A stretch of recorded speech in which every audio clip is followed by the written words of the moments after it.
Napatay ko. Kakaiya mo at karing huwag niyong gagayahin guys ha. Oh, sarap matulog kasi mainit pa. Ma, nilalamig ka na? Ma? Nilalamig ka na? Open natin electric fan.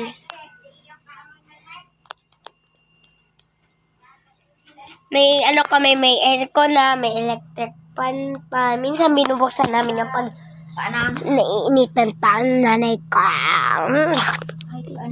Bye-bye, guys. So, papakita ko yung doggy namin.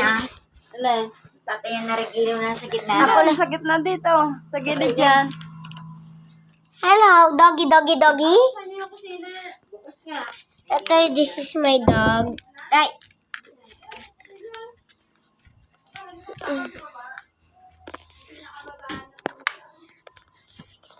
Ito. This is my doggy. Hindi na nilagyan ng pampers yan. Ang lahi niya, guys, is husky. Husky and husky. Charing. Pero dalawa daw ang na to. Yung lahi. So, minsan nagpe-play kami nito. Kaganina pag nakakikita siya ng mga pusa, tinatahulan niya eh.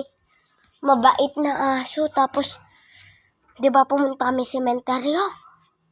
Napagtingin ko nandun sa may pintuan. Dun. Nakalupage. Tapos pagbukas ko ng pintuan, nakita ka. Tapos sabi niya, natahol. Ang galing man ng bebe ko. Pero good job, hindi lumabas, hindi umiyak. So, doon na nagtatapos, guys. Bye-bye. Pakisubscribe.